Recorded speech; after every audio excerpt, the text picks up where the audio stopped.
Bonjour à tous, j'espère que vous allez bien. Je suis heureux de vous retrouver avec ce nouveau podcast sur les chemins de vie de nos conférenciers. Mais avant tout cela, j'espère que tout va bien pour vous. Aujourd'hui, nous avons le plaisir d'écouter Alain Guillon, co-réalisateur du film Chute, pour le mois du film documentaire. Le mois du film documentaire qui, cette année, sera décalé du 23 au 29 novembre sur notre nouvelle chaîne YouTube qui va naître prochainement. Alors, asseyez-vous confortablement et bonne écoute. Donc, plutôt que répondre à la question de savoir pourquoi, comment je fais le métier de réalisateur de documentaire, ce qui prendrait plus de 3-5 minutes, je vais essayer de reprendre un questionnaire qu'on nous avait fait pour Télérama, à Philippe Worms et à moi. Et écoute, en répondant à ça, peut-être j'arriverai à entrer dans la demande. Alors pourquoi j'avais choisi la bibliothèque de Robert Desnos? Êtes-vous Montreuillois? Ça, c'était la question. Alors oui, je suis Montreuillois depuis une vingtaine d'années. Et au-delà de ça, certes, je fréquente depuis toujours les bibliothèques, mais un hasard a décidé du choix de réaliser un film sur celle de Montreuil. C'est-à-dire une fois où il y avait des soucis de banlieue, je me suis rendu compte que, ayant voyagé quand même pas mal, chaque fois que j'ai pu parler la langue d'un pays, c'est à ce moment-là que je me suis senti intégré dans ce pays. Et comme il y avait un atelier de conversation à la bibliothèque de Montreuil, eh bien je suis allé proposer mes services. Et de là est née l'idée d'un film. Alors la deuxième question, c'était ce qui frappe, c'est la diversité du public et des activités proposées bien au-delà de la lecture.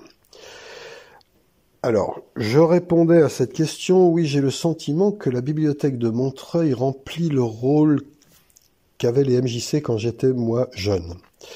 Il y a une volonté évidente de l'équipe de la bibliothèque de créer du lien social, de faire de la bibliothèque un refuge de gratuité, dans un monde où tout est marchand, voilà.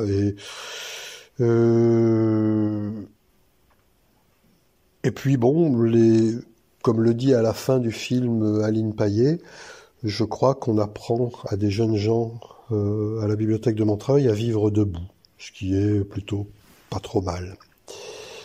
Alors me demander aussi une chose, c'est que mon film est ouvertement optimiste.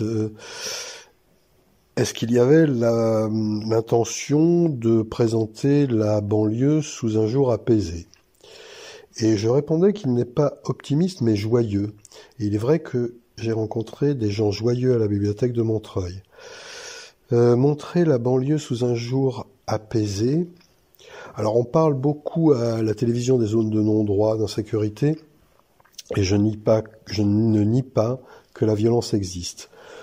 À Montreuil, moi je n'y suis pas confronté, et peut-être que ce que raconte la doxa n'est pas la règle mais l'exception.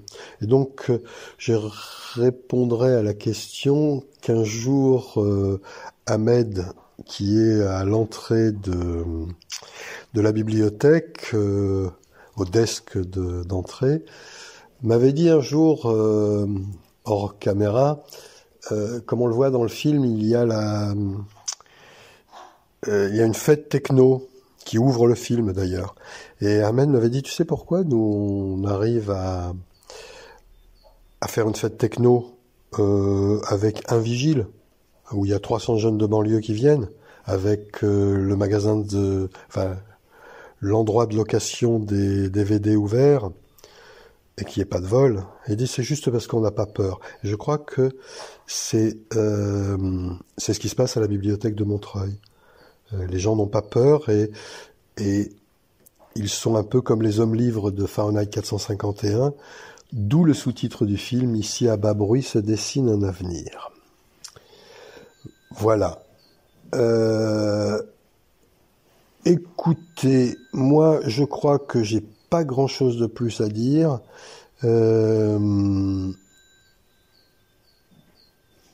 Voilà, est-ce que j'ai une histoire personnelle? On me demandait si j'avais une histoire personnelle avec une bibliothèque dans votre passé.